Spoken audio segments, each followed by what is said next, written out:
Esto es La Entrevista con Raúl Valladares. El estado actual de casos del COVID-19 es un escenario grave y funesto, nutrido de irresponsabilidad individual o colectiva, de labores públicas o privadas por la gestión de la pandemia y la lenta obtención de la vacuna que hacen temer nuevos y malos augurios para el país. Este martes, Honduras batió un nuevo récord de muertes diarias a causa del patógeno viral al registrar 88 decesos confirmados en plena alarma por el repunte de fallecimientos, hospitales colapsados, circulación de nuevas cepas, falta de vacunas y la desesperación por lograr acceso al antígeno. Durante la jornada anterior, el titular del Poder Ejecutivo, Juan Orlando Hernández, anunció que concluyó la vacunación al personal sanitario de primera línea de los sectores público y privado del país. El Sistema Nacional de Gestión de Riesgos también comunicó que las 88 víctimas corresponden a una semana acumulada al 11 de mayo, con 1.130 contagios confirmados mediante prueba PCR, por lo que la pandemia puede estar en un nivel todavía más alto y con alta incidencia en menores de edad y los jóvenes, debido a la presencia de nuevas cepas. El pasado 5 de mayo, en el Progreso Lloro, María Elena Cubillo, una joven periodista, murió a causa del mal viral 2 días después de ingresar en el hospital local. Ayer, Ivette Cepeda, una doctora de 29 años de edad, sucumbió tras exponerse en la primera línea de fuego, salvando las vidas de otras personas. Ambas se agregan a miles de hondureños cuyas vidas han sido arrancadas por el virus, que hoy en circunstancias de colapso hospitalario enfrentan problemas de desabastecimiento de equipos de bioseguridad, triajes cerrados, falta de personal médico y enfermería que en muchos casos sigue sin recibir su salario. La luz al final del camino despunta con las 48,000 vacunas de AstraZeneca que llegaron en marzo, con 6,000 vacunas Moderna donadas por Israel en abril y con 89,600 del mecanismo COVAX en mayo y 48,000 de AstraZeneca, con que inició la inmunización del personal sanitario de primera línea del sector público y privado, concluido este miércoles, e iniciar con los mayores de 75 años de edad en distintos puntos del país. Alcaldes de 7 municipios de Olancho, Francisco Morazán, Santa Bárbara y Lempira lograron por su parte que en menos de 3 días el gobierno de El Salvador donara 34,000 vacunas de AstraZeneca para inocular a ciudadanos de la tercera edad de esas comunidades. Con igual urgencia se prevé el arribo del antiviral Sputnik 5, gestionadas por el gobierno de Honduras, que desplazó al canciller Lisandro Rosales y a otros funcionarios que el 25 de abril regresaron con 6,000 de las 40,000 vacunas de la firma rusa Gamaleya. Las variantes británica, brasileña, sudafricana y ahora la india de COVID-19 golpean con más fiereza en naciones donde la vacunación no es sostenible y ni en volúmenes suficientes para generar inmunización de rebaño, como advierte la Organización Mundial de la Salud, OMS. Epidemiólogos señalan que el cierre de fronteras, las cuarentenas obligatorias y el testeo para detectar estas variantes son una posibilidad ante el desborde o el mal manejo de la información, como denunció el presidente de la Asociación de Médicos del Seguro Social de San Pedro Sula, Carlos Umaña, sobre la existencia de un centro de aislamiento no reconocido en donde 14 ciudadanos extranjeros contagiaron a agentes de migración. El 2 de mayo, la Organización Mundial de la Salud confirmó la presencia de la variante india en 17 países. Una semana después, el Ministerio de Salud de Panamá reportó el primer caso de esta mutación en un viajero que provenía del continente indostano, que llegó al Aeropuerto Internacional de Tocumen en la nación canalera. La India registró este miércoles un nuevo récord de muertes en un día por la COVID-19, con 4,205 fallecidos, superando los 250,000 muertos desde que se inició la pandemia. Con los contagios de las últimas 24 horas, esta segunda ola superó 348,000. Junto con la cepa brasileña, la variante india son más transmisibles y resistentes a las vacunas, y ese panorama de la tierra de la 1001 noches se puede replicar en cualquier parte del mundo, ha advertido la Organización Mundial de la Salud.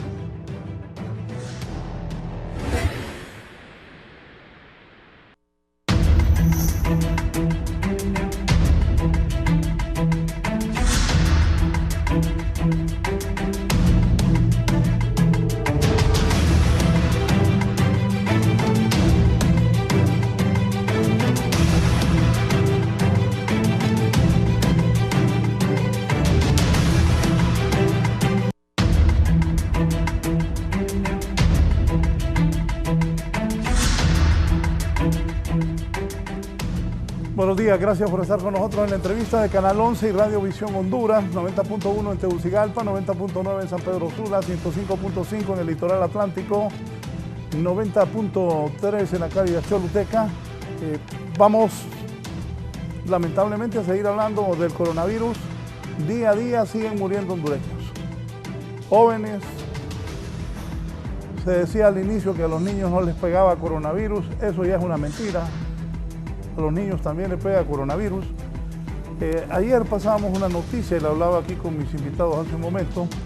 Estos son los datos de esa cepa que está llegando a Panamá de la India, que dicen que es mortal. Sobre todo esto voy a hablar con mis invitados, pero nuevos casos, según el gobierno, son 874.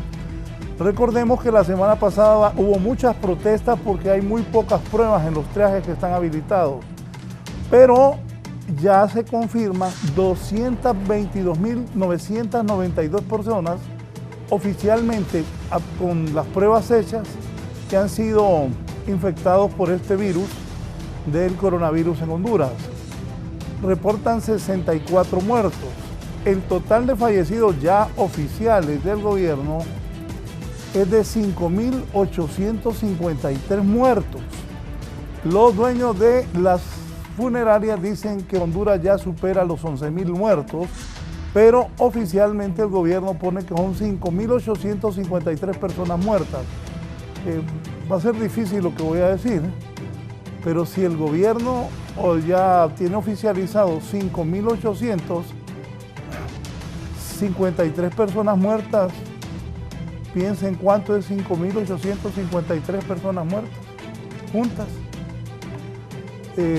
Recuerdo que la doctora Elsa Palou pronosticó que en Honduras podrían llegar a 30.000 muertos con esta pandemia.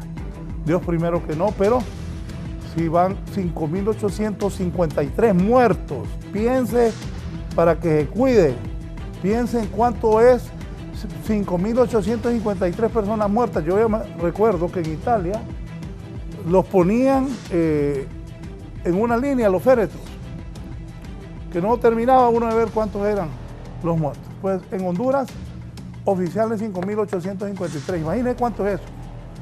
Pero la gente de las funerarias habla que ya van más de 11.000. Por eso está conmigo hoy para que hablemos de esta tragedia nacional la doctora Miriam Aguilera, que es epidemióloga y microbióloga. Doctora, gracias por estar aquí. Buenos días y un saludo a su auditorio. Gracias por continuar hablando de este tema. De alguna manera contribuimos a que la población pues sea alertada y tome las medidas de prevención, que es lo que el personal de salud y todos los hondureños y el mundo entero desea, ¿no? Y es que podamos disminuir la transmisión de este terrible virus.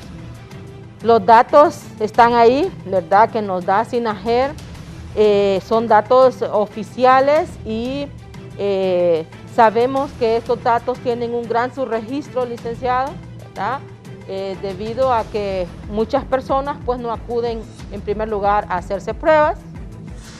También tenemos un dato importantísimo que no es contabilizado, que no es informado, y es que las pruebas de antígeno que se hacen en los triajes, en los centros de salud, no están sumadas aquí los positivos. Entonces, en realidad es más dramática la situación en el país, ¿verdad? Que podemos hablar si quieren más adelante, ¿verdad?, de esto, pero sí decirle a la población de que si 5.853 muertos no nos impresionan, no nos llaman la atención, ¿verdad?, para poder contribuir, ¿verdad?, a disminuir el número de casos con nuestras conductas, con nuestros comportamientos, pues queremos decirles que en realidad el número de casos es el doble realmente de lo que se presenta en estos números que tenemos aquí, ¿verdad?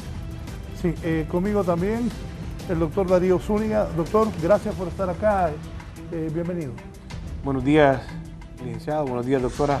Gracias a ustedes por la invitación y pues importante decirlo, es un tema que estuvimos aquí hace un año platicando con el pastor y usted sobre este tema. Y era interesante cómo en aquel momento proyectábamos nada más ciertos números de lo que podía suceder en nuestro país. Y pues lamentamos profundamente el hecho de que pues en un número 6.000, 5.800 y en el otro 11.000, pues realmente creo que al platicar con cualquier persona, usted le pregunta si conoce a alguien que ha muerto por coronavirus y todo el mundo le va a decir que sí. Yo creo que esta es una situación, lo dijimos hace un año, de vida o muerte, y realmente pues es lamentable ver, ¿verdad?, todas las cosas que han sucedido en torno a lo que es el tema del coronavirus en nuestro país y en el mundo. Más de 150 millones de personas son las que están contabilizadas, como decimos. Su registro debe ser interesante, no solo en Honduras, sino que en todo el mundo, porque muchas personas se quedan en su casa con la enfermedad, muchas personas no asisten, otras personas asisten a centros privados. Entonces tenemos un subregistro que es un número que espanta. Yo no sé, usted decía 5.800 personas muertas, solo imagínese cuántos cementerios, o sea, cuántas personas hay en un cementerio, cuántas personas hay en el cementerio de Suyapa enterradas, cuántas hay en el cementerio general. Pero ver 6.000 personas de una sola vez muertas es una cosa espeluznante, triste. Yo creo que hay diferentes factores que vamos a discutirlos, me imagino, durante el transcurso del programa, pero sí es algo que debe ponernos en alerta a los que somos padres, a los que somos médicos, a los que somos humanos. Estamos hablando de la humanidad, estamos hablando de nuestra especie. En este momento, de acuerdo a su experiencia, usted está en el hospital escuela, ¿cómo estamos? ¿Y dónde estamos? Con la tal enfermedad. Decía yo eso que se están reportando de Panamá también, de que viene una cepa más fuerte, que es de la India, que ni la vacuna misma la puede controlar. Y ya algunos médicos ayer empezaron a hablar de la preocupación de que eso venga a Honduras, que Dios primero que no. Pero, ¿y cómo? Dios primero que no, pero que nos salvemos que venga está difícil. Si es cierto que esto ya está ahí. Eso hablábamos el año pasado. Recuerde que el 1 de diciembre era cuando se reportaba el primer caso en Wuhan. Sí. Y la Organización Mundial de la Salud declaró pandemia el 11 de marzo del 2020. Entonces, en los primeros aviones que venían de España, ya haciendo un recuento con las personas con los pacientes que hemos tenido, habían personas que venían con tos desde España en diciembre. Habían personas que tenían algunos cuadros gripales viniendo de Europa en enero de 2020. O sea que probablemente nosotros teníamos coronavirus desde enero. Así que haciendo una extrapolación de los tiempos, si ayer estuvo en Panamá y en Panamá está a un saltito de nosotros, eso lo podemos tener aquí en las siguientes semanas. Yo creo que se hablaba de la cepa del Brasil antes de Semana Santa y ya después de Semana Santa se tenía la sospecha de que podíamos tener entre nosotros. Un dato antier vi, antier no quiero decir ayer, no quiero mentir, en Brasil van más de 500.000 de muertos.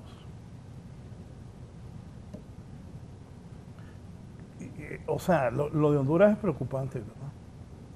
Sí, porque tenemos una situación en la que los hospitales ahorita se habla de colapso cuando se alcanza un 100%, pero la verdad que cuando hay un 80% de ocupación en todas las salas, estamos hablando de que ya el hospital está trabajando a su máxima capacidad, por lo menos desde el punto de vista del recurso humano. Cuando ya se alcance el 100%, ya el porcentaje de recurso humano para ese 100% de ocupación ya es precario. Entonces, además de trabajar en el hospital escuela, sabe que estoy en el hospital de Quemados y en este momento nosotros tenemos bajo sospecha 4 casos y aislados dentro de la sala de Quemados. Nunca habíamos alcanzado un 100% de ocupación. Y entonces 4 casos, en esta semana hemos tenido 3 casos sospechosos de COVID, pendiente de respuesta de la prueba de la PCR en tiempo real.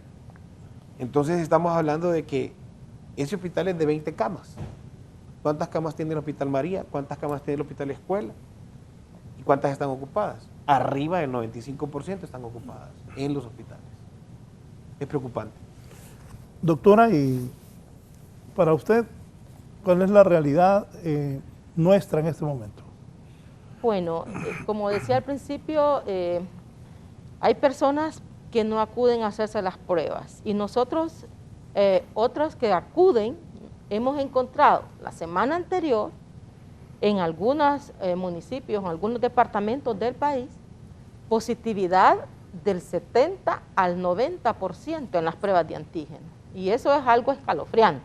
O sea, de cada 10 personas que llegaron a hacerse una prueba de antígeno, encontramos que 7 estaban positivas. Y en otros municipios encontramos hasta 9. ¿Qué pasa con las otras personas que salieron negativas? Pues se les mandó a hacer su PCR a muchas personas y también encontramos una positividad hasta de un 40% en la PCR o quizás más. Entonces, realmente los datos que nosotros recibimos no son la realidad del país. Por otro lado, miren, hemos visto morir personas en los triajes, tal vez dentro de las ciudades, porque aquí lo mandan de inmediato a un hospital en una ambulancia, pero allá en el municipio, en la localidad, muchas personas han fallecido cuando iban para el triaje o de la ambulancia al hospital, cuando los traían para esta ciudad o las ciudades grandes, y otras personas que ni siquiera llegaron a un triaje, porque las personas escuchan ya no hay cupo en Tegucigalpa, ¿verdad? Los hospitales están llenos, entonces la familia dice, ¿para qué vamos a llevar a nuestro paciente? ¿Verdad? Y otros que deciden de una vez quedarse ahí. Y las personas dicen, no es coronavirus, porque todavía tenemos una negación en parte de la población y creo que más bien contribuye eso a la transmisión también. Pero cuando nosotros llegamos a hacer las pruebas a sus contactos, a su familia, nos damos cuenta que esa persona falleció de coronavirus por nexo epidemiológico porque su familia toda salió positiva. Claro. Por otro lado, estamos teniendo el núcleo familiar entero que se está infectando, tenemos niños, muchos niños infectados en el país, jóvenes, ya vemos que han fallecido. Entonces la situación es realmente muy dramática, es una crisis realmente sanitaria la que tenemos en este país. Lo que pasa es que las personas quieren ver que los muertos caen afuera del hospital y por eso tal vez están una población que se ha relajado, tenemos que reconocerlo porque como quieren ver eso que está pasando en la India, pero yo quiero decirles que en Honduras está pasando eso también, lo que pasa es que las personas no llegan a los hospitales, han muerto en la localidad. Entonces estamos viviendo una situación muy grave en el país, ¿verdad? Y eso de la mortalidad es real. Lo que está pasando lo pudimos ver en algunos departamentos que sus mismos alcaldes han dado las alarmas, ¿verdad? De cómo está realmente el país. En cuanto a esta variante que, como dice usted, Dios no lo permita, pero realmente los comportamientos de los seres humanos, ¿verdad? Nosotros violamos las leyes divinas, Él no quiere que pase esto, pero ¿qué pasa con las personas? Vienen de estos países, ¿verdad?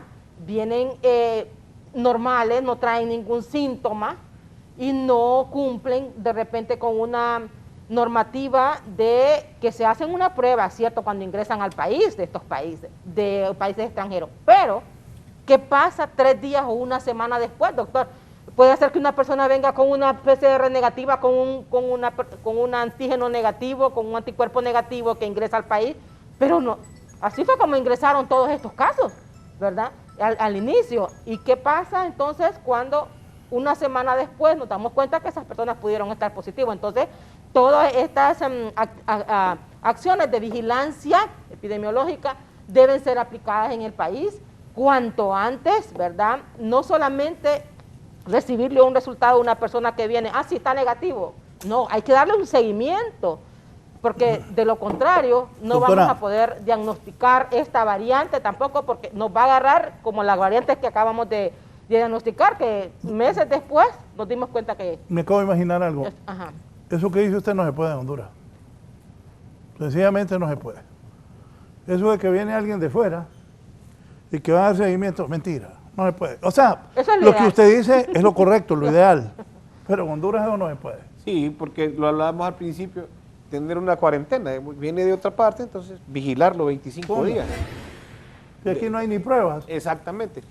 Y la, no, es que la doctora la logística, para tener 25 días en vigilancia a una persona. Si no hay ¿Dónde pruebas, va a defecar? ¿Dónde va a comer? ¿Quién le va a proporcionar todo eso? Claro, pero imagínense que lo que va a pasar en Honduras con esta variante. Bueno, yo sé que todos estamos desencantados, que todos sabemos que no se ha hecho lo suficiente para manejar esta pandemia, que no se ha invertido dinero en el manejo de la pandemia adecuadamente. Bueno, el tema es, ya lo vamos a tratar, me imagino, lo de las vacunas que faltan, o sea, hay tantas carencias que usted tiene razón en decir no se va a hacer. Pero es que es lo que usted está diciendo, hay que hacer esfuerzos. Es bien delicado, o sea, yo estoy de acuerdo, si esa cepa de la India está en Panamá, los médicos están diciendo que ya va a venir a Honduras, usted plantea lo que se puede hacer. Lo que yo digo, de acuerdo a lo que yo conozco y más o menos me da el razonamiento, es que aquí en Honduras no se puede, porque como dice el doctor, y a esa gente que viene, ¿quién los va a ir? Aquí no hay ni pruebas. Entonces, sería una tragedia que eso entre aquí, ¿verdad? Totalmente, de acuerdo con usted, claro. Porque hablan de que es más fuerte, que ni la misma vacuna para esa cepa. Las vacunas tienen ciertas limitantes que ahí les vamos a discutir en cuanto al porcentaje de efectividad, por ejemplo. Sí vamos a tener cobertura. Yo ya fui vacunado con la AstraZeneca, me toca mi segunda dosis el 19 de mayo. Como a muchos colegas y a muchas personas de salud nos toca, pero es un tema interesante, ¿verdad? Pues yo conozco una persona que le dio coronavirus aquí. Bueno, se fue para Estados Unidos a inyectarse. Se puso la primera vacuna y durante se puso la primera vacuna le volvió a dar coronavirus en los Estados Unidos. La recomendación es ponerse la vacuna 6 meses después de que le ha pasado la enfermedad. ¿Están oyendo? Son cosas que no sabemos. O sea, no se puede vacunar antes de eso.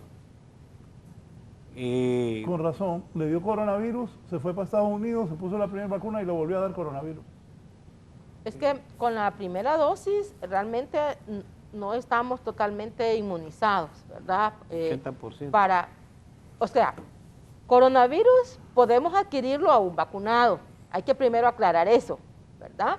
Que la vacuna no va a evitar que una persona se infecte. La vacuna lo que va a evitar son las formas graves de la enfermedad. Eso esperábamos con las 2 dosis. Sin embargo, tenemos casos ahora incluso del personal de salud que ha fallecido en esta semana anterior, que ya tenía su primera dosis, que están en investigación esos casos, ¿verdad? Pues ya sabemos que con la primera dosis no vamos a estar totalmente protegidos para la forma grave, sino hasta que tengamos completo nuestro esquema de vacunación y tengamos nuestra segunda dosis. Entonces, ¿qué es lo que pasa? Tenemos que andar siempre con las medidas de protección, todo igual, porque la vacuna en sí, como decíamos, no nos va a librar de la infección, nos va a dar si nos exponemos, ¿verdad? Pero lo que la vacuna va a hacer es, bueno, evitar que se caiga en una sala de UCI, eso es lo que esperamos, pero con nuestra segunda dosis. Y las personas que fallecieron, incluso no sé si la médico joven que nos ha dolido tanto, bueno, cada vez que muere un joven, un anciano, nos duele mucho.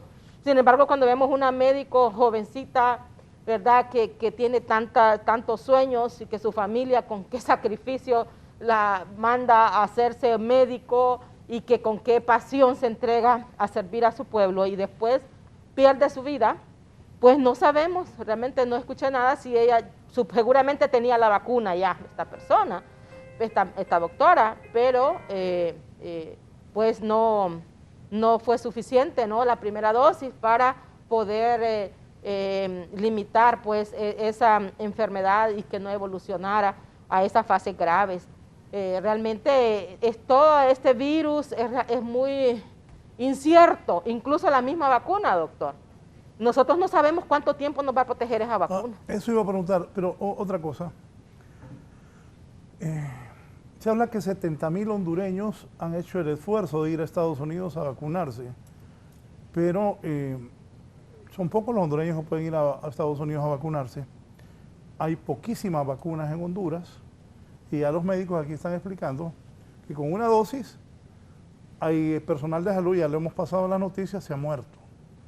Y con 2 dosis, explíquenme, lo que entiendo es que puede pegar menos, pero no es que está salvado uno. El asunto es que las 7 vacunas que estaban aprobadas, la Johnson, la AstraZeneca, la Pfizer, la Moderna, la Sputnik, aparentemente la vacuna china que la OMS la aprobó recientemente de una forma rápida, todavía ese está en estudio, la vacuna china, pero hay 7 vacunas que están aprobadas por la FDA y por la Sociedad de Medicamentos de Europa, y estas lo que hacen es proteger contra la forma grave de la enfermedad, es decir, evitar que lleguemos a fase 3 o a fase terminal de la enfermedad, que es lo más grave y que lleva a los pacientes a la unidad de cuidados intensivos y que obviamente mata a las personas.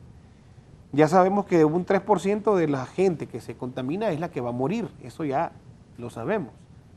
Y que un 80% de la gente que se contamina no va a tener síntomas, que ese es lo más peligroso y lo que ha relajado, diría yo, el mundo y que ha propagado la enfermedad.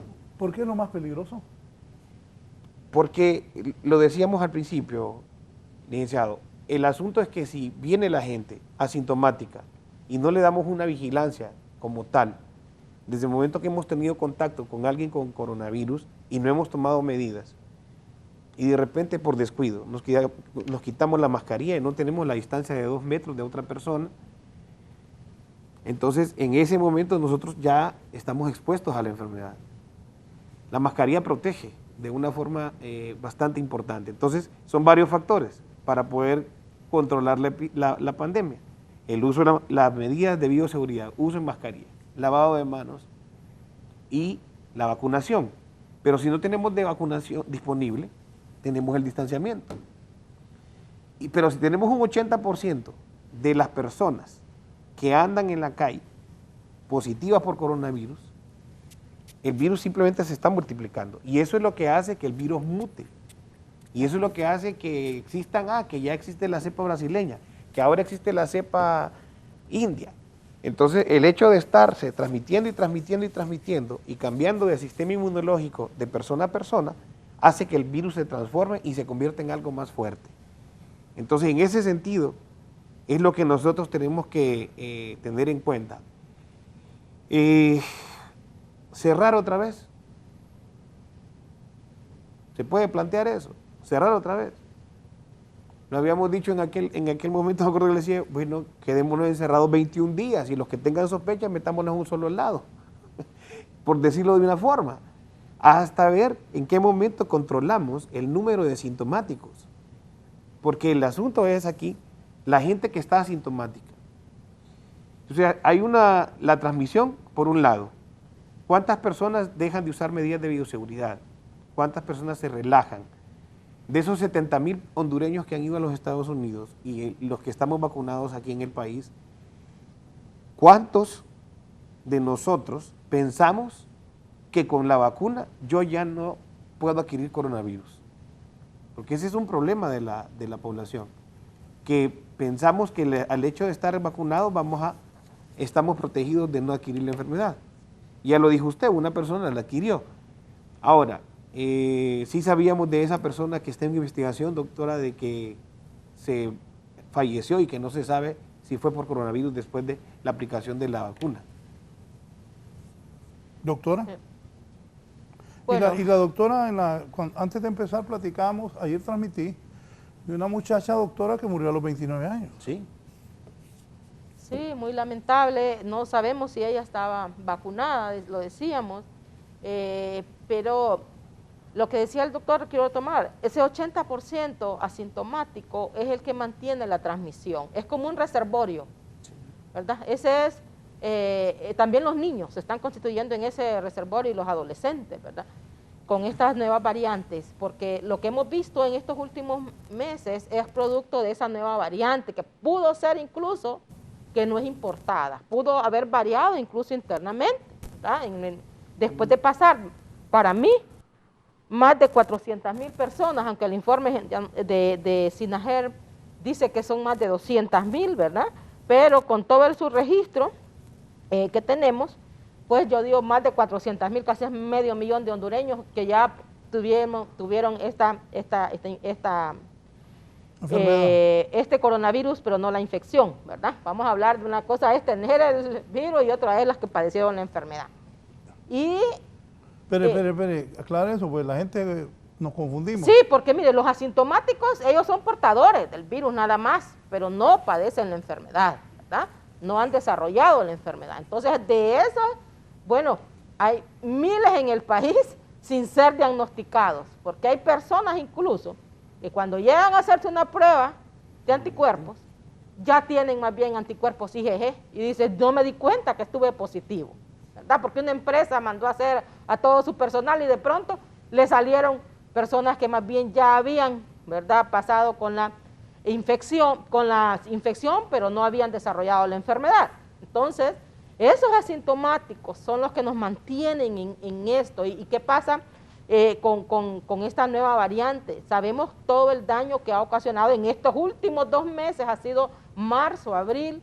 Nosotros dijimos desde antes de la Semana Santa, en este país ya hay una variante, tengan cuidado, estamos viendo un cambio epidemiológico, un cambio en los aspectos clínicos, los jóvenes están infectando, los niños también, y entonces se dieron las alertas por parte de los médicos y todos los epidemiólogos, y desafortunadamente las personas no acataron las medidas, ¿verdad? Y estamos cosechando también el resultado de ese relajamiento por parte de la población.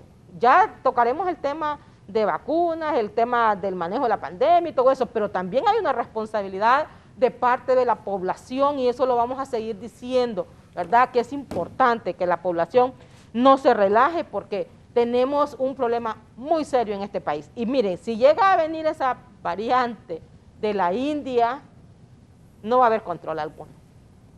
Sí, simplemente, por eso digo yo, hay que tomarme, porque no nos adelantamos. ¿Por qué siempre tenemos que estar, cuando ya tenemos el pico de epidemia, tomando decisiones? ¿Por qué no hacerlo antes? No hay planificación, ¿no? Exacto, ¿por qué no hacerlo antes de que entre la variante? Cuando nosotros les decíamos, por ejemplo, no salgan por favor en Semana Santa, tenemos ya una nueva variante en este país, por lo que les explicaba antes y el doctor lo sabe, pero no sé, hay que esperar entonces, ver caer todos los muertos para tomar decisiones. Eso no es así en epidemiología. Este Día de la Madre, por ejemplo, es otro de los momentos en que yo creo que dentro de 2 semanas, de 7 a 14 días, nosotros debemos de esperar una elevación en el número de los casos porque simplemente la migración que hubo y aquí mismo en Tegucigalpa, el movimiento que hubo dentro de la ciudad fue impresionante. Entonces, es una cuestión... mire, perdón. El mejor regalo no vaya a ver a su mamá, le vale, hombre. Hay una señora dunda, no, todos rodeando a la viejita ahí, qué buen papo. Sí, entonces lo que dice la doctora. ¿Qué tema es ese? Educación. Falta de educación en un pueblo. De los que le estoy hablando son gente educada. Gente universitaria. Óigame, ¿sabe qué pensé yo? No, aquí vamos papos y estos. Rodeando a la viejita ahí. No, y es a todo nivel. No, por eso. Y es lo que dice la doctora, la cuestión de educación. Si doy los nombres aquí, la gente se asustaría. Bueno, pero es que mire, educación no significa educación para la salud, ¿verdad? Educación no solo es porque tienes un título universitario, porque la UNITEC de su observatorio, ¿verdad?, de dengue y coronavirus, ellos nos mostraron unos datos que nos sorprende como personas que supuestamente son universitarios, la mayoría aplicaron unas encuestas y el 10% de las personas decían que no creían en el coronavirus, que no tomaban las medidas y se supone que eran personas de un nivel, ¿verdad?, en universitario, porque es una encuesta que la aplican en línea. Entonces, educación para la salud es lo que no hemos tenido en este país también, ¿verdad? Y las personas son muy incrédulas. Al principio, doctora, pero yo todo creo lo que se decía, incluso de la vacuna, hay personas que no se la quieren aplicar. Ajá. Porque dicen que la vacuna trae no sé qué, un chip y que un montón de cosas que la gente, paradigmas y bloqueos mentales que la gente tiene, ¿verdad?, por su falta de educación en materia de salud. Solo denme un minuto, hay alguien de Tegucigalpa que quiere participar. Buenos días.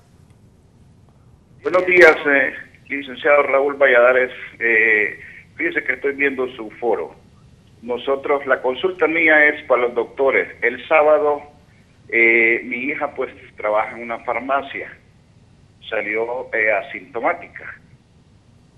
Nosotros nos fuimos a hacer el examen y inmediatamente le hicieron la ¿cómo se llama? La antígeno, y salió positiva. Pues a nosotros, como somos 4 en la familia, nos hicieron el PCR. Mi consulta es que nos hicieron el PCR, aquí convivimos con mi hija en la casa, ella está aislada, pero no sabíamos, ¿verdad?, de su situación. Resulta que nos dicen que nos van a dar las pruebas a nosotros, los resultados, hasta el miércoles. Del sábado, no este miércoles, sino el otro miércoles. Entonces, nosotros estamos preocupados, aquí estamos la familia, de repente, ¿cómo se llama? Aquí estamos los 4, pero no sabemos cómo estamos. Esa es la preocupación que tenemos nosotros aquí en nuestro hogar. Yo tengo 55 años, mi esposa 46, mi hijo 24, y los 3 nos las hicimos, pero mi pregunta es ¿por qué ese resultado tan tarde? Buenos días, Raúl, le agradezco su atención, y a los doctores que tengan buen día, muy amables. Gracias igualmente. Gracias a usted. ¿Respuesta? Mire, nosotros hemos estado recibiendo resultados en 4 días, en 3 días. No sé, él dice que fue el sábado pasado y ya hoy es miércoles, estamos a 5 días. Casi no entiendo por qué le dicen que le van a dar el resultado hasta que ya le haya pasado el periodo de la infección prácticamente. Entonces, yo creo que hay que insistir en el personal de salud donde usted se tomó esa muestra para que ese resultado le llegue de manera más oportuna, porque no es que tienen exclusividad con la región donde yo trabajo, pero sí estamos recibiendo esos resultados en ese tiempo. Por otro lado, yo le quiero decir, compórtese como que estuviera positivo, mejor, para prevenir, para salvaguardar su vida. Él hacía la pregunta también en cuanto que tiene incertidumbre. Y aquí es de decirle a la población, y es interesante lo que vamos a decir. La enfermedad tiene 3 fases, la fase 1, fase 2 y fase 3. La fase 1 parece un catarro, un resfrío común. Usted puede sentir malestar general, fiebre, dolor de cabeza. Incluso puede sentir que pierde el gusto y que pierde el olfato, pero esos síntomas pueden no progresar. Cuando ya progresa a dificultad respiratoria, cuando empieza a sentirse cansado, cuando se agota de caminar 3 minutos, entonces ya hay necesidad de que lo vea un doctor. Lo más recomendable es que cuando hay sospecha en una casa, esa, como decía la doctora, debe estar en vigilancia por un médico. Debe estar en vigilancia, y la misma población empezar a ver los síntomas, si hay tos, si hay gripe, si hay salida de moco, si hay dolor de cabeza, fiebre, náuseas, diarrea. En niños puede ser cualquier cosa, en los niños puede ser cualquier cosa, desde vómitos, diarrea, fiebre, que pierde el apetito, que esté muy llorón, si es menor de 1 año. Entonces, los síntomas en niños son variables, pero lo que les quiero decir es que él decía eso, ¿verdad? ¿Cómo me voy a esperar hasta el otro miércoles? Es extraño, ¿verdad, doctora? Porque realmente sí los triajes están reportando las PCR en tiempo real y los hospitales más o menos en 3 días, 4 días como máximo. Yo trabajo en el hospital escuela y sé que así se está trabajando. Entonces, pues 1, insistir en el lugar donde usted fue. Y 2, pues vigilar cualquiera de los síntomas, como decía la doctora. Usted piense que tiene coronavirus y actúe como que tiene coronavirus para que evite el contagio de más personas, por ejemplo, evitando salir de su casa. El aislamiento no solo para la persona que está positiva, sino que para toda la casa, y de esta forma pues evitar la propagación del virus. Es lo que yo le puedo recomendar a esta persona. Sí, hay otra llamada. Adelante, por favor, buenos días. Buenos días, licenciado. Y buenos días a los doctores que están ahí en el estudio. Les saludo, no soy yo, la de Sabana Grande, pero yo estoy trabajando aquí en Tegucigalpa. Yo soy un sobreviviente del COVID. Qué bueno. Y lo que les quiero hacer el comentario es a la persona que habló anteriormente, lo mismito que a él está pasando, a mí me pasó. Y le quiero decir a la ciudadanía a nivel nacional, esas pruebas rápidas son una falacia. Porque yo me fui a hacer la prueba rápida al triaje con las primeras sospechas del COVID y me salió negativo al triaje de la Católica. De ahí me sentí mal en mi trabajo, con unas grandes calenturas, y me fui para el Seguro Social. Me salió negativo con otra prueba rápida. Pero en la primera vez que a mí me hicieron la prueba rápida en el triaje de la Católica, me hicieron el PCR.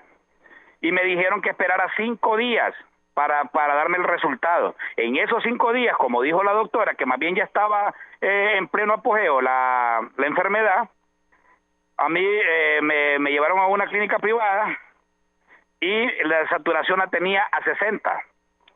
Oiga, y entonces me remiten de emergencia otra vez al triaje de la Católica. Cuando llego al triaje, al 6.º día, ya amanecer en la madrugada, me dicen que ahí está el resultado, hasta cuando ya estaba colgando los tenis, ¿verdad? Entonces, esa es una irresponsabilidad de parte del Ministerio de Salud, debido a que estas pruebas rápidas que están haciendo en los triajes no sirven. Entonces, el hisopado que le hacen a uno es lo más real. Entonces, ¿por qué eso le da? Pero el problema es de que lo dejan para 5 o 6 días. Y ahí en esos 5 o 6 días la gente ya llega solo ya para morir, pues, al seguro. Yo no me doy la atención que me brindaron en el seguro, porque de lo poquito que se puede conseguir en el seguro para la atención médica, admiro a los médicos, admiro a las enfermeras, admiro a las muchachas de aseo, que me dio un gran pesar, se lo garantizo, saber de que ellas andan remendados, toda la protección que andan con esparadrapo para poder atendernos. Me dio hasta ganas de llorar, me dio cuando un paciente, compañero de los que estamos en sala, pidió un piche para hacer pipí, y lo que la enfermera se la ingenió, pobrecita la ingeniera, la enfermera, se la hizo y partió la boca de un tambo para ponerlo como piche. Oiga bien, y cuando miro yo tanto que gastan en estas campañas, ¿y por qué no son dignos de ir a darle un lote de piches a todos los hospitales, seguros, trajes y todo? Entonces, gracias a Dios que yo estoy dando este testimonio de que yo fui rescatado por Dios. Fui rescatado. Otra cuestión, licenciado y doctores que están ahí.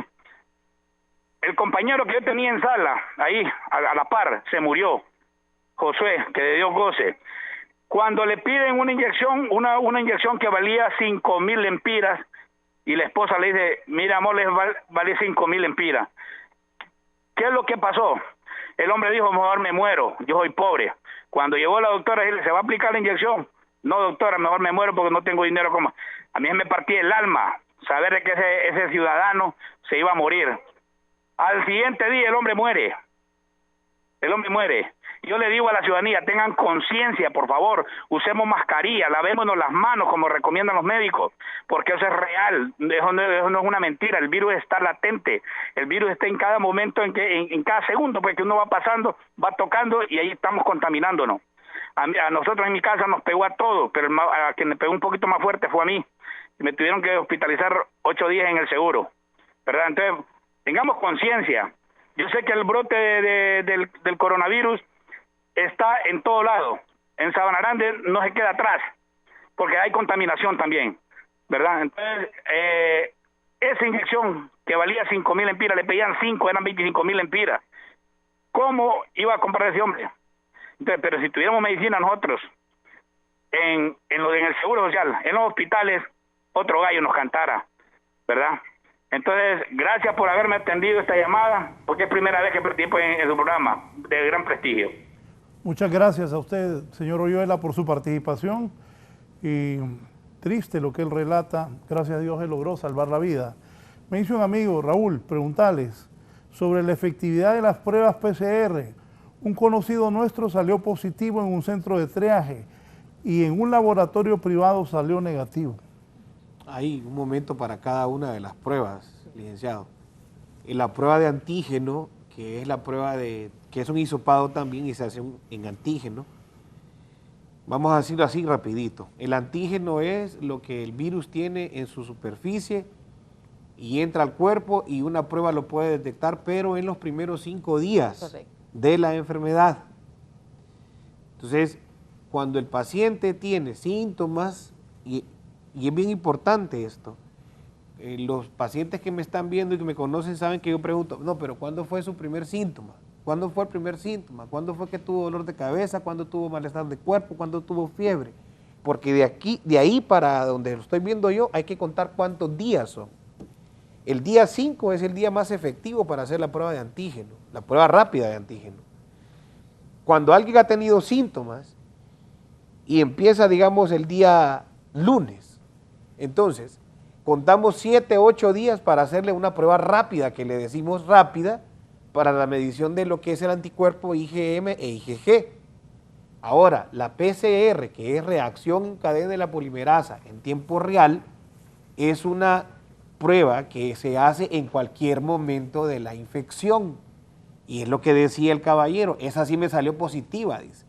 Obviamente, a nivel privado, la prueba rápida en tiempo real tiene una lectura de 4 a 6 horas. Pero para la cantidad de muestras que tiene el Estado, y creo que son 4 laboratorios a nivel nacional, pueden tener una capacidad de respuesta de 72 horas como máximo. ¿Cuál es la mejor prueba que hay que hacerse para ver si uno tiene coronavirus o no tiene coronavirus? Y en la privada, bueno, no sé si el gobierno la tiene. Díganme, ¿cuál es la prueba que hay que hacerse para ver si uno tiene o no tiene coronavirus? Y si la tiene los triajes, el seguro, los hospitales públicos, o si la tienen los laboratorios, ¿cuánto cuesta la prueba? ¿Cuál es la prueba que esa no falla? La reacción en cadena de polimerasa en tiempo real. La PCR-TR. Ahí me habló en inglés, PCR-TR. en francés, hábleme como entiende el pueblo. La prueba de PCR en tiempo real. Mire, esta prueba es es el estándar de oro para diagnosticar coronavirus y para otras infecciones también, para otros virus y otras bacterias incluso. Esta prueba lo que hace es que multiplica el ARN viral, es decir, por pequeña cantidad de virus que esa persona tenga en su nasofaringe, en su garganta, lo que esta prueba hace es que le va a multiplicar ese ARN viral. Entonces es una prueba que es bien difícil que pueda tener un falso positivo. Sin embargo, siempre en todo análisis de laboratorio existe el error humano también.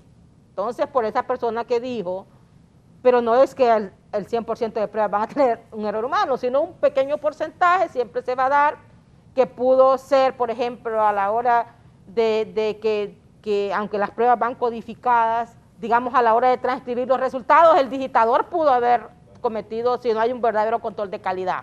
Ese puede ser un error humano. En segundo lugar, usted tiene que haberse hecho la prueba PCR el mismo día en el Laboratorio Nacional de Virología y el mismo día en el laboratorio privado para decir que realmente usted estaba negativo y no positivo, como el resultado que dice que le dieron un falso positivo. Entonces tiene que ser el mismo día. ¿Por qué? Porque de hoy a mañana yo puedo negativizar.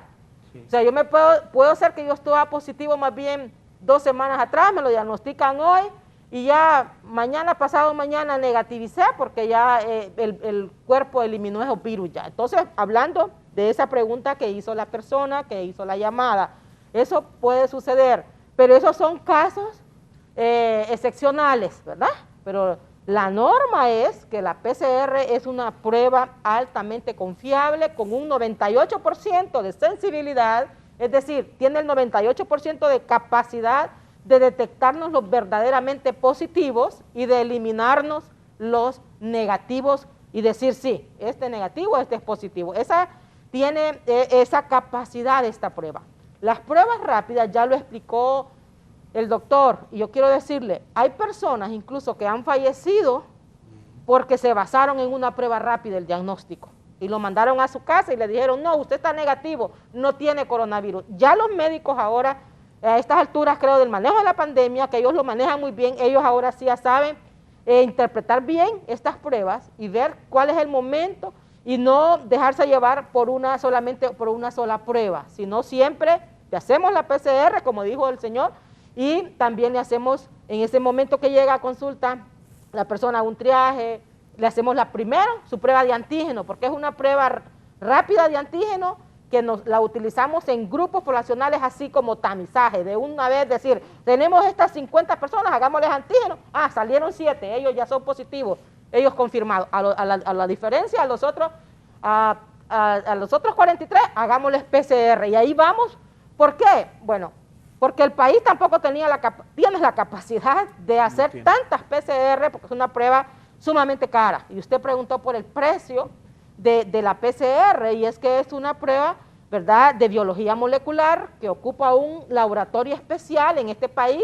Pocos laboratorios privados hacen la PCR por eso, porque se necesita infraestructura y se necesita una buena inversión, ¿verdad?, para poder tener este tipo de diagnóstico. Entonces, ¿qué pasa? Esta prueba anda más o menos en unos 3.000 lempiras, que gracias a Dios ahora el precio ha bajado, que de inicio era más cara, ¿verdad?, pero ahora hay más laboratorios que están haciendo la PCR y también el precio internacional de la prueba ha bajado y ahí anda el precio. Pero realmente sabemos que en este país pocas personas van a poder accesar a una parte privada a hacerse la prueba. Y como siempre fui una abanderada, ¿no?, de esto, de que teníamos que poner más laboratorios de PCR, y lo seguimos diciendo, no debemos quedarnos aquí, porque para hacer PCR más laboratorios de biología molecular, porque El Paraíso necesita, Choluteca necesita, Olancho necesita, porque todas esas pruebas están viniendo a Tegucigalpa.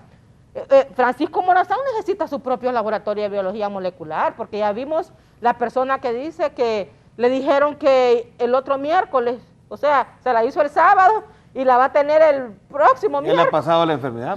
Ya habrá pasado. Entonces, el país necesita mayor inversión en el diagnóstico. Solo quiero ver si don Obed Ávila de San Pedro Sula está en la línea. Don Obed.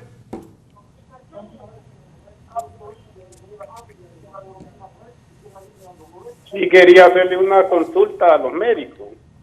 Quería preguntarle si ellos conocen de una persona que le haya pegado 3 veces el COVID. Hasta 2 veces hemos conocido personas que han tenido una reinfección. Hace unos meses todavía eso no era tan creíble, entonces habría que nada más tener en observación las personas que tienen nuevamente síntomas, y habría que hacerle varias pruebas para determinar si la tiene o no. Sí, ahí quisiera, doctora, agregar un poquito más también para a las personas entiendan esto. Mire, por eso cuando a una persona le da coronavirus, debe hacerse las pruebas de control para ver si tenía anticuerpos, ya formó anticuerpos, digamos IgM, luego los IgG aparecieron y luego desaparecieron los IgM, quedaron los IgG, hay que hacerse otra prueba después para decir, yo ya no tengo anticuerpos IgG, y mi prueba de PCR, antes hacíamos la confirmación, ¿verdad? Decíamos, ya las personas están negativas. Entonces, una vez que ya desaparecieron los anticuerpos y usted después, 3 meses después, aparece con anticuerpos IgM, entonces usted está cursando de nuevo con el coronavirus, ¿verdad? O con una prueba PCR de nuevo. Por eso es importantísimo saber que yo ya negativicé, digamos, mis anticuerpos, ya estoy negativa. Entonces, porque de esa manera es la única forma que vamos a poder confirmar, o bien haciéndose de nuevo la PCR, pero tuvo que haber tenido una PCR negativa, pero eso no lo hacemos, porque no hay recursos se dejó de hacer, porque no había suficientes pruebas de PCR. Pero ahí es donde iba yo a decirle esta situación. Solo en un minuto. Sí. Danlí, buenos días, Danlí.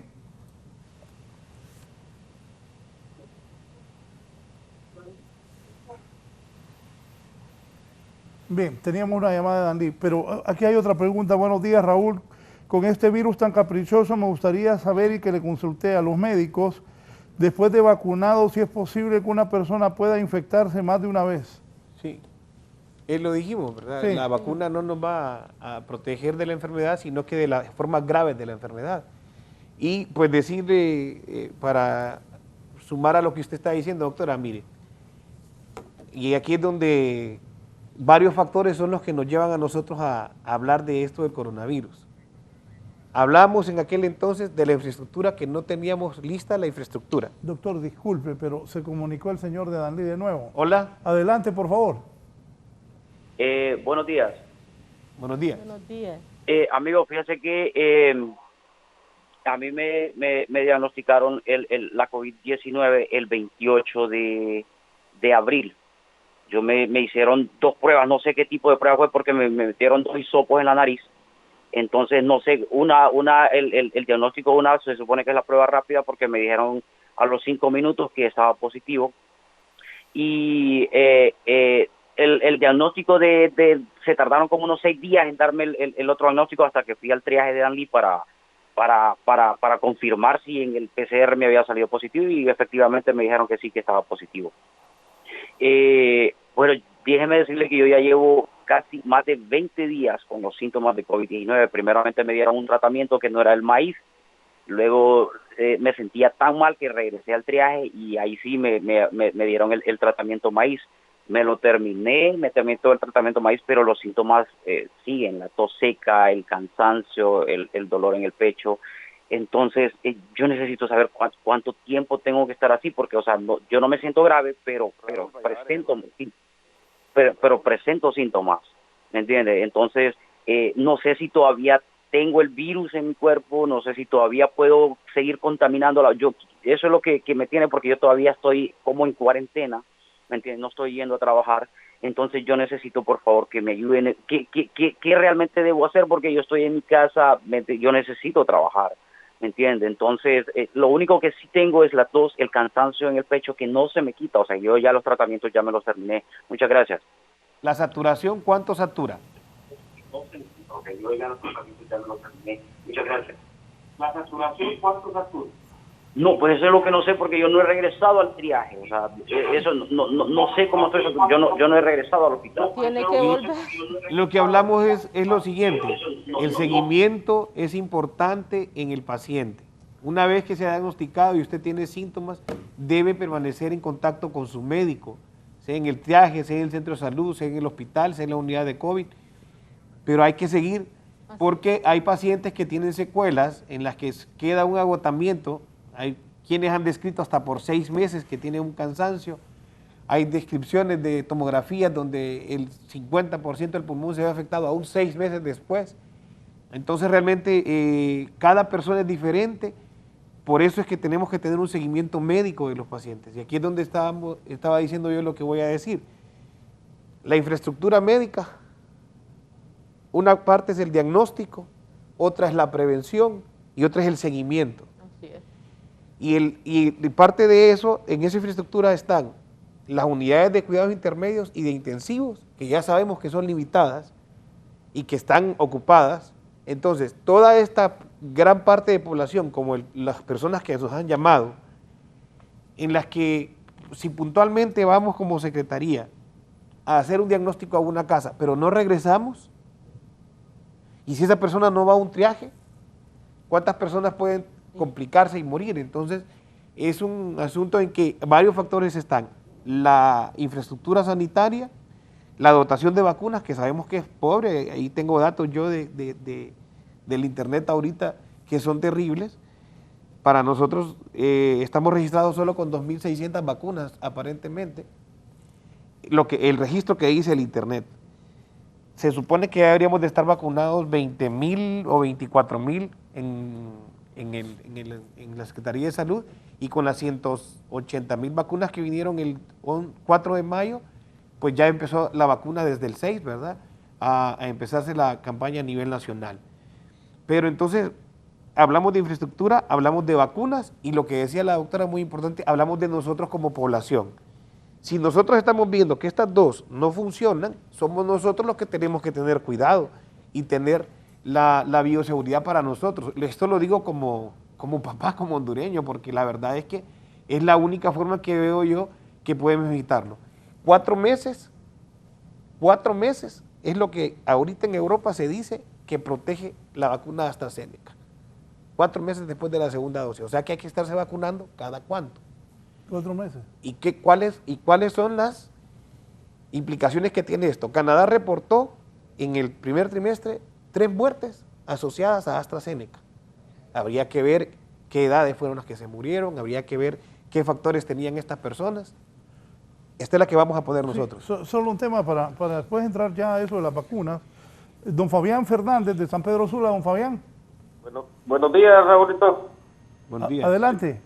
Fíjese que mi pregunta es, en San Pedro Sula están inyectando en la UTH, pero no sé si solo los de 75 o de 75 a 100, no entiendo. O sea, mi suegra tiene 87 años y queríamos llevarla hoy, no sé cómo está la situación. Sí. Es arriba de 75 años. Que la lleve.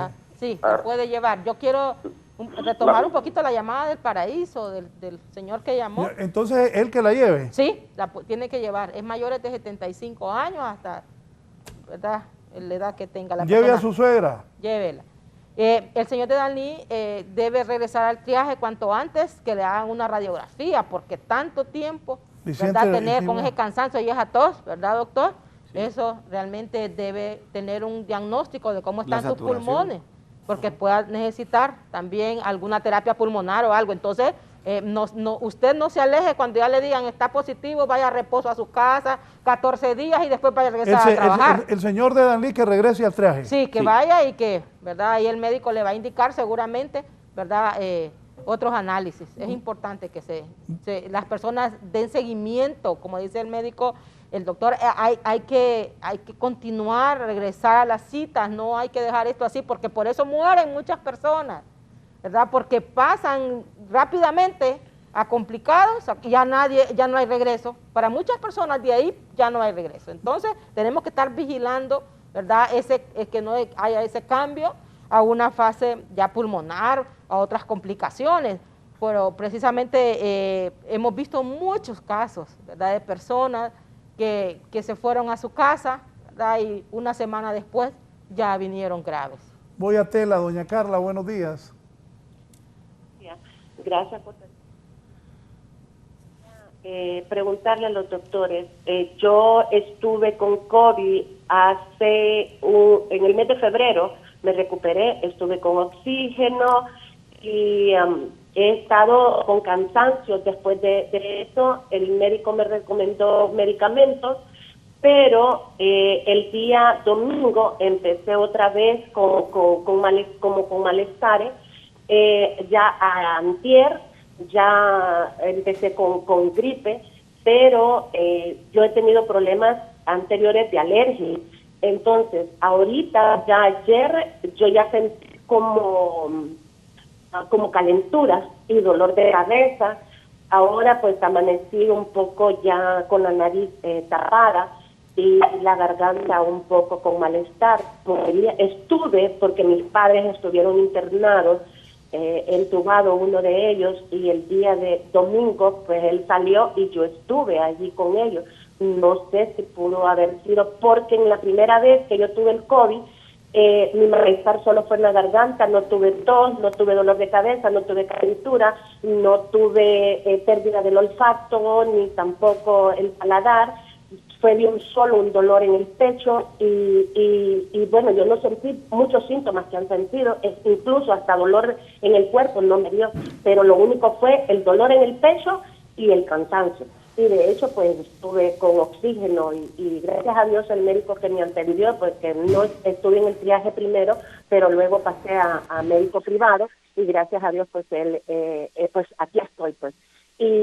Pero ahorita sí me siento con ese malestar y viendo su programa, pues dije voy a llamar para preguntar si sería posible que yo pudiera volver a tener el COVID al haber estado en contacto con mis padres en esa... Gracias, doña Carla. ¿Le contestan acá? Sí, yo le recomendaría que fuera nuevamente al médico para que le revise, para que le haga exámenes. Recuerden que no solo están las pruebas de diagnóstico para COVID, sino que hay varios exámenes que hacemos, el hemograma, la PCR, la velocidad, otros exámenes, ferritina, dímero D, que ustedes saben que los han escuchado de parte de nosotros los doctores, para que le puedan determinar si tiene o no otra vez la enfermedad, en primer lugar, y tratarle si tiene otra situación que no sea COVID, pero sí necesita asistencia médica, necesita que la revisen y necesita exámenes, por supuesto. Licenciado, quiero solo retomar lo que ella nos dijo, y es que eso es una realidad, que hay personas que no desarrollaron el cuadro típico de coronavirus, ¿verdad? Y ella es una de las que no desarrolló ese cuadro gripal o dolor de cabeza, la fiebre, todo, ella de un solo dice que fue, que le dio, ¿verdad?, el dolor, que ya tenía afectados sus pulmones y que, bueno, no sabía que tenía la infección. Entonces, es importante que las personas estén vigilantes ante cualquier evento que tengan, ¿verdad?, de algún síntoma, por leve que sea, debemos acudir al médico. Ahora no estamos para automedicarnos. Ya pasó esa etapa del país donde la gente va a la farmacia y dice, ay, me duele la cabeza, me voy a tomar unas pastillas. Usted ya no debe hacer eso.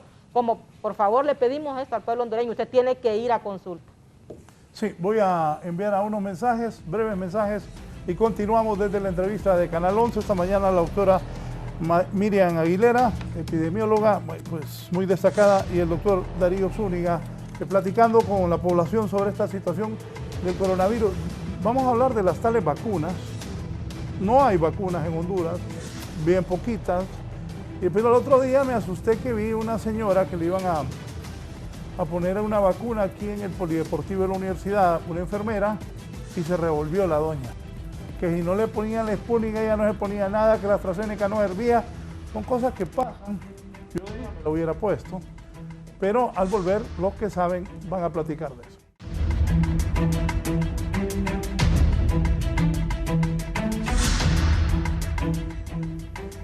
Bien, continuamos. Doctores, si me explican, les decía yo que esa enfermera dijo que ella no se ponía la de AstraZeneca porque ella quería la de los rusos.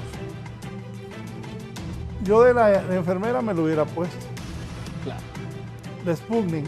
En Honduras conseguir una vacuna. En Honduras, pregúntenle a ellos, no es fácil.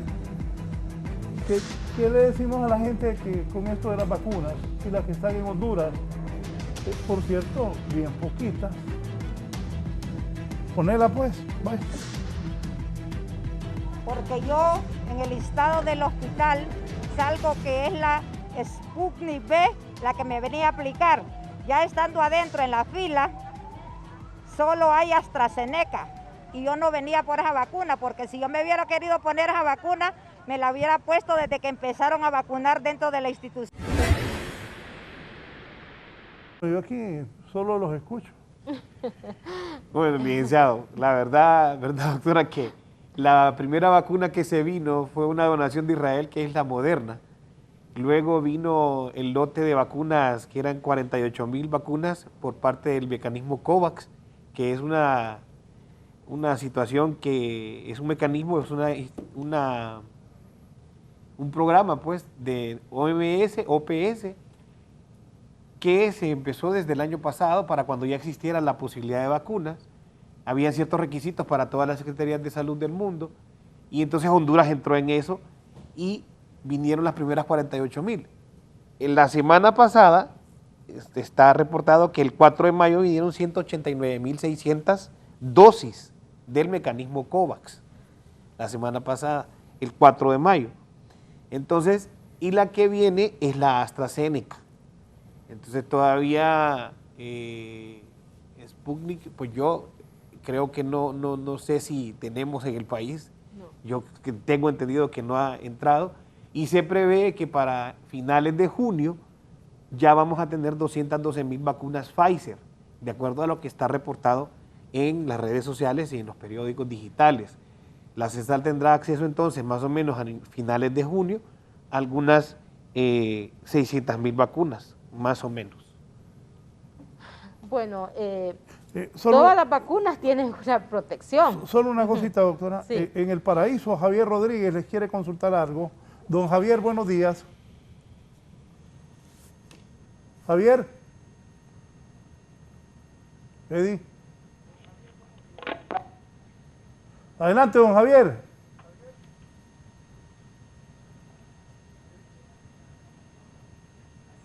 Bien, doctora.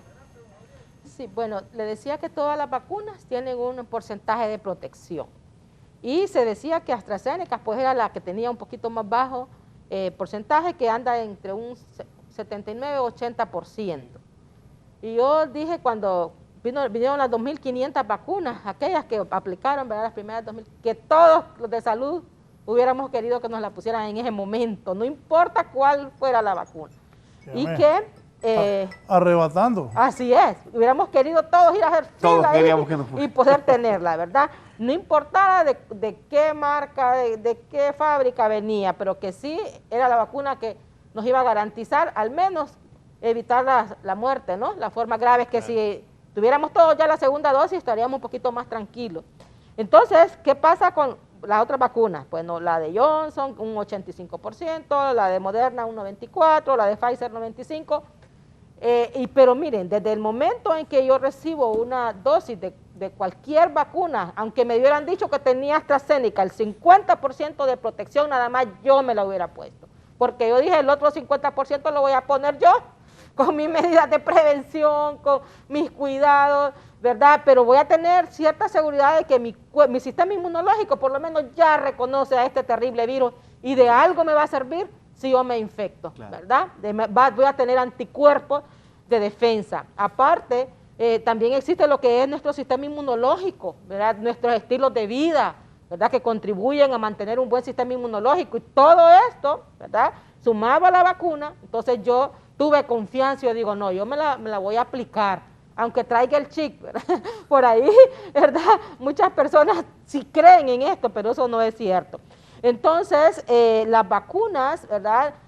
Nos van a proteger en eso que acabo de explicar, pero también hay otro tema importante. Es que las campañas de vacunación no se pueden estar haciendo goteadas. Para que tenga un impacto, ¿verdad?, en la inmunización colectiva y en la reducción de la cadena de transmisión de este virus, las campañas deben ser masivas en el menor tiempo posible. En un corto tiempo, vacunar la mayor cantidad de personas, ¿verdad? ¿Para qué? Para que nosotros podamos tener esa garantía de que por lo menos este grupo poblacional, ¿verdad?, va a estar inmunizado y vamos a pensar entonces que vamos a controlar la infección o contener, ¿verdad?, la infección. Pero realmente nosotros como país no hemos logrado tener esta aspiración, ¿verdad? Ustedes ven que las campañas de vacunación a nivel nacional todos los años en los niños son masivas en el mes de mayo. Por cierto, estamos en campaña, ¿verdad, doctor? Sí, él es pediatra y él lo sabe, que importante es que todos sean inmunizados. Pues lo mismo con el coronavirus, tenemos que hacer, esas campañas deberían de ser masivas. Ahorita pues realmente solo protegidos, como dijo el doctor, son 2.500 personas que tienen ya su segunda dosis. Sí. Cuando hablamos de tener una protección real es cuando las personas, y es 2 semanas después de aplicada, ¿verdad, doctor? Que vamos a tener ya una suficiente cantidad de anticuerpos neutralizantes para que capturen a ese virus y no lo dejen entrar al organismo. Pero nosotros seguimos insistiendo que el tema de vacunas debe ser retomado, de que se debe invertir en las vacunas, que no estemos esperando siempre donaciones, porque realmente nunca vamos a lograr a inmunizar al menos 1 millón de personas en este país, soñar con 1 millón de personas, ¿verdad? Como lo están haciendo los países de Centroamérica. Sabemos también que hay obstáculos también internacionales, que hay que hacer fila, pero para comprar vacunas. Por eso es que el país tiene que hacerlo 6 meses antes, si es posible, ¿verdad?, para poder adquirir estas vacunas. Y la población debe, si es posible, deberíamos de estar todos apresurados, ¿verdad?, desesperados ya, para que nos den nuestra vacuna a todos, porque la verdad que está bien proteger a los de la tercera edad, los mayores de 75, pero en realidad todos tenemos derecho a tener la vacuna. Sí. Don Agustín Lemus, buenos días. Muy buenos días, doctora Aguilera, doctor Zúñiga, y usted, Raúl, muchas gracias por darme la oportunidad de hacer una pregunta a los amigos que están en el panel. Buenos días. Fíjese que yo fui con síntomas de coronavirus al hospital El Tora, ¿verdad? Y fui 2 veces, ¿verdad? Y entonces me dieron un tratamiento, creo que es maíz, y bueno, no me pasó a más, ¿verdad? Yo no tenía el cansancio ni tal, pero nunca me dieron una respuesta de si tenía el coronavirus, ¿verdad? Es una de mis preguntas, ¿verdad? Y yo me he sentido bien todos estos días. Desde el año pasado fue que me pasó eso. Como eso fue en abril y todo eso. Pero ahora quisiera hacer la consulta a los doctores de que, fíjese que yo soy un paciente de la tercera edad. Yo tengo enfermedades de diabetes e hipertenso. Tengo 67 años y quisiera, yo he rogado al Hospital del Diabético para ver si nos pueden conseguir la inyección para nosotros. Queremos seguir viviendo unos días más, hombre, y que si nos hacen el favor de que nos consigan la vacuna a nosotros. Y me dijeron que todavía no había posibilidades, pues, y el problema es que nosotros esperando y nos vamos a morir y ahí vamos a quedar simplemente con enfermos de azúcar y que no, y todavía no pudimos vacunarnos y nos vamos a morir de coronavirus. No morimos de azúcar, sino que de hipertensión tampoco, sino que del coronavirus. Quisiera que me ayudaran a ver, que me preguntar, a ver cuándo nos van a inmunizar a nosotros los pacientes diabéticos ahí en el Hospital del Diabético. Muchas gracias y buen día. Buenos días. Ya le van a contestar, pero antes Suyapa Méndez, desde Comayagua. Suyapa, buenos días. Sí, muy buen día, licenciado Raúl Valladares, médicos panelistas. Bueno, mi consulta es, más que todo, quiero saber si puedo vacunar a mi mamá y mi tía. Ambas son personas de la tercera edad, bueno, más de la cuarta, creo. Mi tía tiene 104 años. Tiene problemas de una arritmia cardíaca que le llaman fibroflúter, que de repente sus ritmo cardíaco lo puede andar en 120 y de repente se le puede bajar a 40. Igual tiene un problemita de un pulmón que a unos médicos hace 4 años lo han tratado y no definen qué es lo que tiene ahí en el pulmón, pero sí se le ve una sombra. Y mi mamá, que tiene 99 años, con problemas de hipertensión arterial, prediabetes y de hipotiroidismo. Entonces mi consulta es saber si con estos problemitas y con la edad yo les puedo aplicar la vacuna de AstraZeneca. Bien, gracias. Doctores. Bueno, fíjense que la prioridad de arriba de la tercera edad, pues precisamente es poder proteger las personas que tienen una patología coadyuvante, como estas que están mencionando, ¿verdad? De hecho, la prioridad en la CESAL, después de los trabajadores de salud y la tercera edad, pues son los pacientes renales y obviamente pues todas estas personas que tienen enfermedades crónicas entran dentro del panel de pacientes que deben ser alcanzados por la vacunación. Pero hay que retomar lo que la doctora nos está diciendo en este momento. Tiene que ser una vacunación amplia, masiva, para que pueda tener un impacto en toda la población a nivel nacional.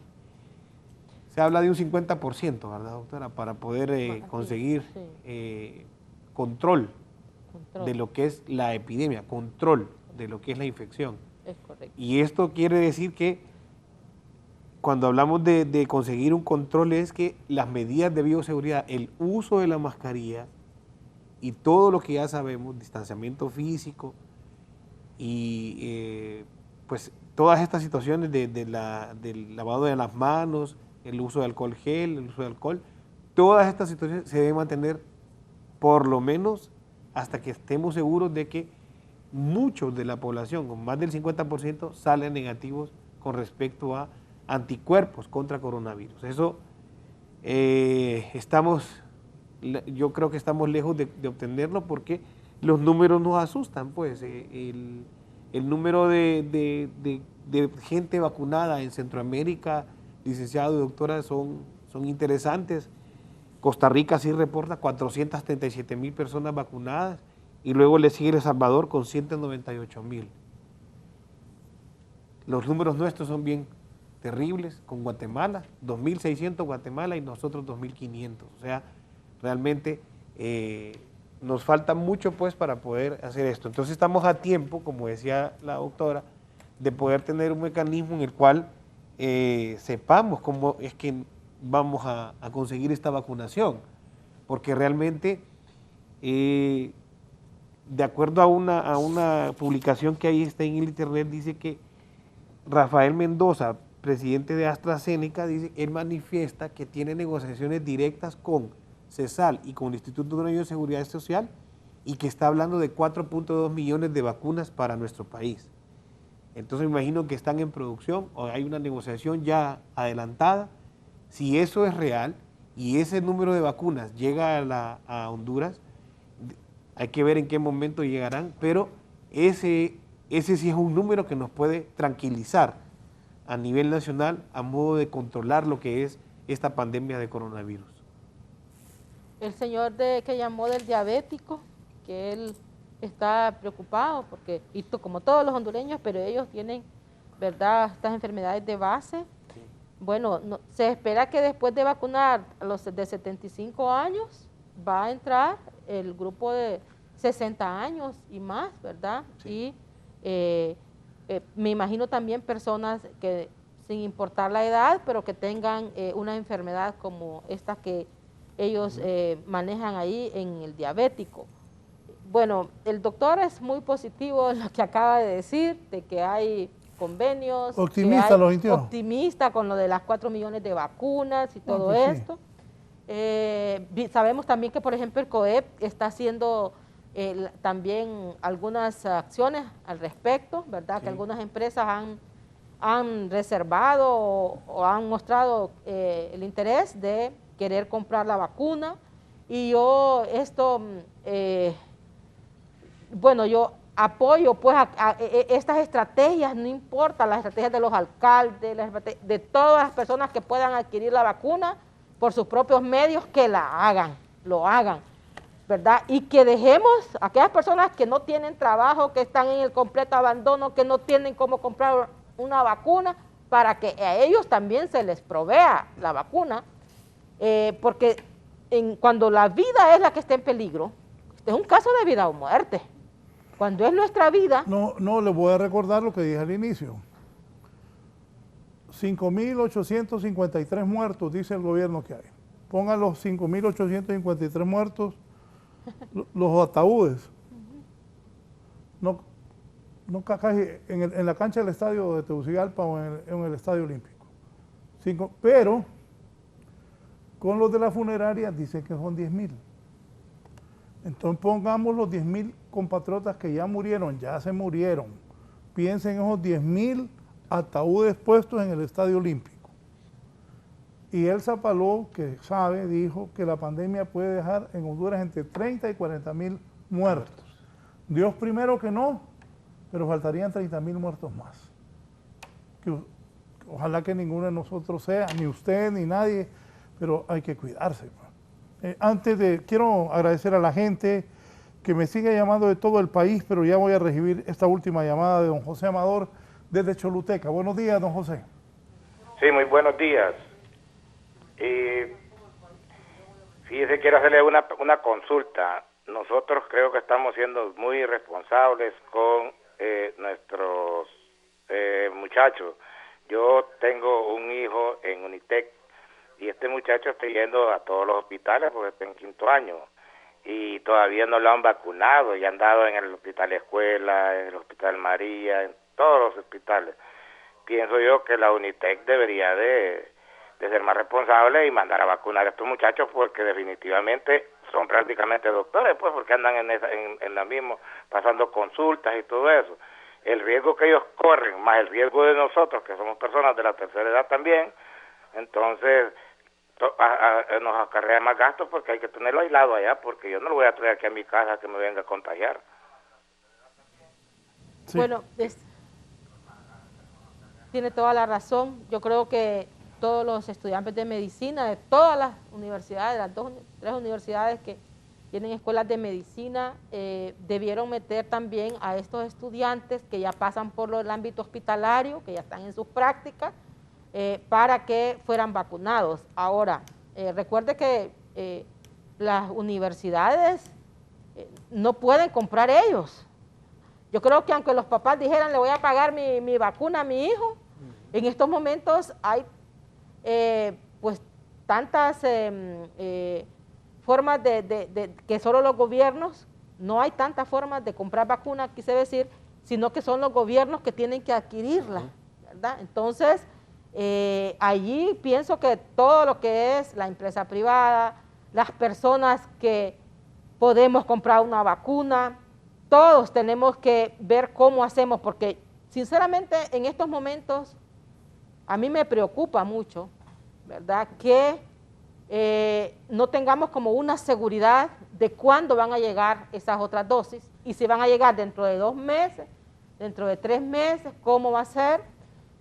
Que cuando nosotros vengan estas otras dosis, yo digo esto siempre, los primeros que tenían la dosis completa ya van a necesitar vacunarse de nuevo. Ya en diciembre ya van a ocupar la otra vacuna. Ya vamos a ocupar la siguiente vacuna. ¿Cómo? Mire. O sea, ¿cuánto va a durar que ella se vacunó 2 veces? 4 meses. Ajá. Uy, entonces aquí ocupamos. Entonces, desde ese punto de vista, miren, que... Pues, nosotros aquí ocupamos unos 16 millones de vacunas. Pero entonces, no? ¿pero por qué? Entonces, no saldrá más barato porque que nos como lleven no a podemos, todos los estados a vacunar a todo el mundo. Porque como no hacemos la vacunación masiva también, No, pero aquí eso va a afectar. Por eso, al no haber vacunación masiva, los poquitos no sirven para... Porque Exacto. hay Para más cortar la infectados. cadena de transmisión, No, entonces... tal rebaño nunca va a llegar. Exacto. Por eso, entonces estamos hablando de que...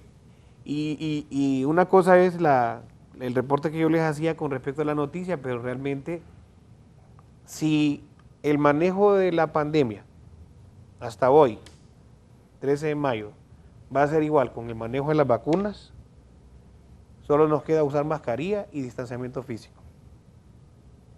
Porque no podemos confiar en lo que ya hemos visto que falló. La CESAL, el seguro, el gobierno, no, falló, sigue fallando. Entonces, es una situación dura en la que yo creo que el uso de mascarilla para el más pobre, el lavado de las manos, el distanciamiento físico, es lo que nos puede salvar a cada uno de nosotros, porque ya lo están escuchando, hay que vacunarse nuevamente dentro de 6 meses.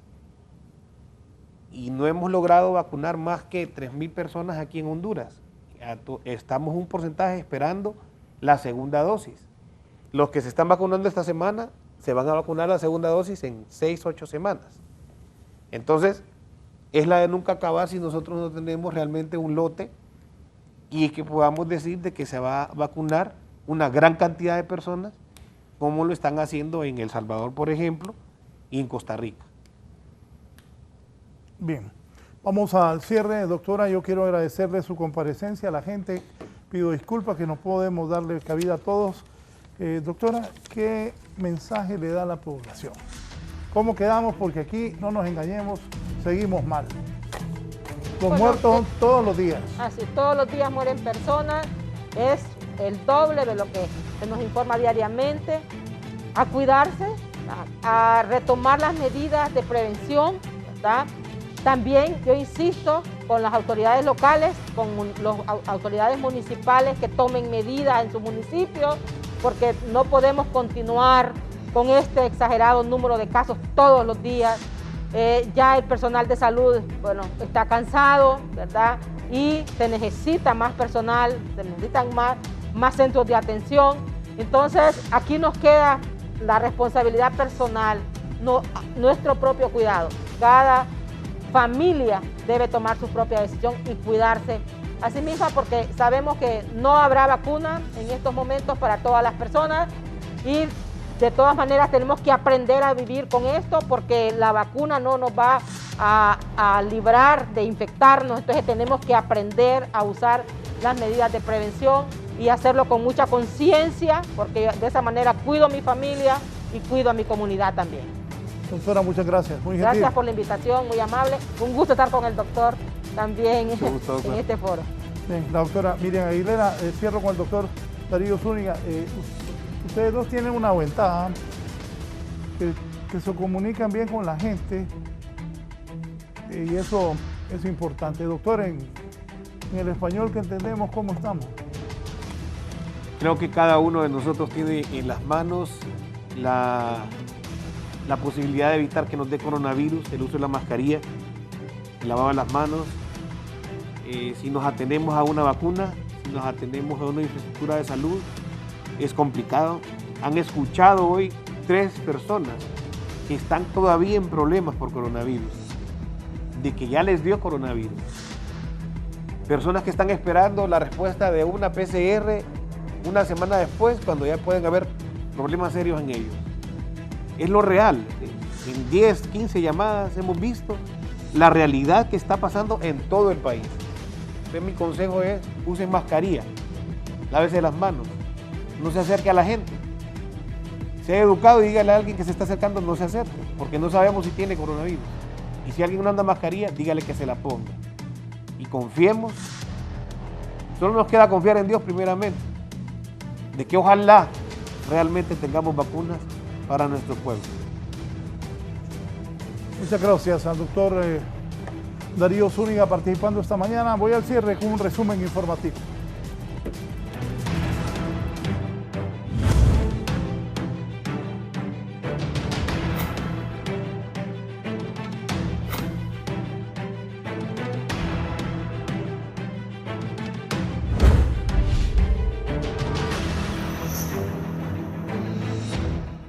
Bien, voy con mi compañero Víctor Valladares. La dirigencia magisterial dice que mientras no se vacune la población, oigan bien lo que dicen los profesores, que mientras no se vacune la población en general, no podrán seguir los pilotajes en los centros educativos del país. En buen español, vamos a seguir sin clases.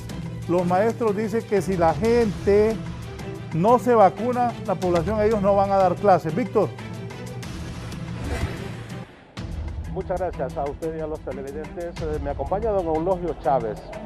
Él es reconocido dirigente magisterial del país. Don Eulogio, por su experiencia, en estos momentos no hay condiciones para continuar con estos pilotajes en el sistema educativo del país. Hemos escuchado hablar a este señor de Dinaher, el señor Rosales, hablando de los pilotajes en los estadios y en los centros educativos. Mire, Dinaher fue creado para la corrupción, pero no para salvar vidas humanas hondureñas. Aquí la educación no podemos iniciarla si no tenemos vacunados a los docentes, si no tenemos vacunados a los estudiantes, a los padres de familia. Si no los tenemos vacunados, no podemos contar con una educación presencial, que sabemos que es la mejor forma de poder educar a la niñez y juventud hondureña. Muchas gracias, don Eulogio Chávez, dándonos su punto de vista respecto a este tema de los pilotajes en el sistema educativo nacional. Licenciado, yo regreso con usted al ser principal de la entrevista. Bien, más problemas para la ministra de Salud, Alba Consuela Flores. Le toman la secretaría. ¿Qué pasa, Gisela, en salud? Así es, buen día, licenciado y televidentes de la entrevista. Me acompaña Félix Palma, él es secretario general de la Federación de Sindicatos de Trabajadores de la Salud y nos va a explicar el porqué de esta jornada de protesta. Muy buenos días. Buenos días, licenciada. Estamos aquí protestando frente a la Secretaría de Salud. Debería de ser en el Hospital General San Felipe, lo estamos haciendo aquí, en vista de la poca anuencia por parte de las autoridades del San Felipe, quienes no nos han querido recibir en cumplimiento a un acta que firmamos con el gobierno y del decreto 47-2020 referente al proceso de nombramiento del personal de la modalidad de contrato que tiene años de elaborar y se nos quieren imponer listados de personal que acaba de llegar a la Secretaría de manera política. ¿Cuántas son las personas y cuánto tiempo tienen de estar laborando estas personas? Anda alrededor de 12.000 personas y tienen desde 2 hasta 10, 12, 14 años de laborar por contrato y no se les ha podido conceder su nombramiento, aun y cuando ya tenemos un decreto ejecutivo que les permite, ¿verdad?, el acceso a ese nombramiento. ¿Qué les han dicho las autoridades de la Secretaría de Salud? Hemos resuelto ya en algunos hospitales, la excepción es el Hospital San Felipe, donde tenemos renuencia, se nos pospone reunión, se nos está dando largas dilatorias y lo que nos está provocando a nosotros, ¿verdad?, es incomodidad porque lo que se está manejando es de manera política, entonces los listados imponiéndonos gente que nosotros ni siquiera la conocemos. Bien, muchas gracias. Escuchaban a Félix Palma, él es secretario general de la Federación de Sindicatos de Trabajadores de la Salud. Cuando esta mañana han realizado una jornada de protesta aquí en la Secretaría de Salud. Con este informe y vuelvo con usted al set principal. Buenos días.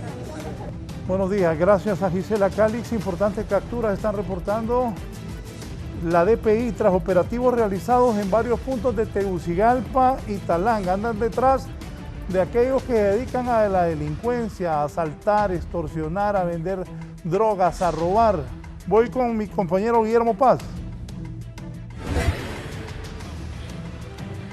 Gracias y buenos días, licenciado Raúl Valladares. En su foro La Entrevista quiero detallarles que desde muy temprano se han realizado operativos y saturaciones en diferentes sectores a nivel nacional por parte de la policía. Desde luego me acompaña el inspector Obed Reyes Morazán de la Dirección Policial de Investigaciones.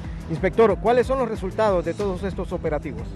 Muy buenos días, y en efecto la Dirección Policial de Investigaciones, en compañía del apoyo de Fuerzas Especiales, efectivamente se han realizado fuertes allanamientos a nivel nacional, esto con el fin de desarticular diferentes bandas que se dedican a lo que es al homicidio o al asesinato, tanto a las violaciones como también a la venta o distribución de droga. Efectivamente ese era el objetivo de la Dirección Policial de Investigaciones, de realizar estos diferentes operativos donde se ha logrado dentro de aquí de la capital capturar a 4 personas, donde dentro de ellos tenemos a una menor infractor, esta por supuestamente extorsión a una fémina de 23 años de edad, quien se le ejecutó lo que es esta infracción penal por el delito de supuestamente extorsión. Efectivamente también dentro de las capturas aquí en la capital se ha logrado la captura por el delito de violación especial, se ha logrado la captura de un sujeto de 19 de edad quien supuestamente violaba a su propia prima de 12 años de edad, supuestamente según manifiesta la supuestamente víctima. Efectivamente supuestamente la venía violando desde hace en 9 ocasiones. Efectivamente hoy se ha logrado la captura de este sujeto, quien mantenía con miedo y amenazada a la menor para que no contara a sus padres, donde al final le contó y se pudo hacer justicia de este macabro hecho en el sector de ahí del municipio de Curarén. Del inspector Obed Reyes Morazán de la Dirección Policial de Investigaciones, dándonos los resultados de estos operativos y estas saturaciones que está haciendo la Policía Nacional en el marco de la Operación Morazán en su 4ª etapa. Con estos detalles vamos a los estudios con usted, licenciado Raúl Valladares, y su foro La Entrevista. Muchas gracias, don Guillermo Paz Manuel. Vamos a cerrar con Shirley Martínez. Desgraciadamente más de 2.000 violaciones sexuales se han registrado en el territorio nacional, nos dice Shirley. Los invito a seguir en compañía de Canal 11. Que estén bien. Shirley, adelante.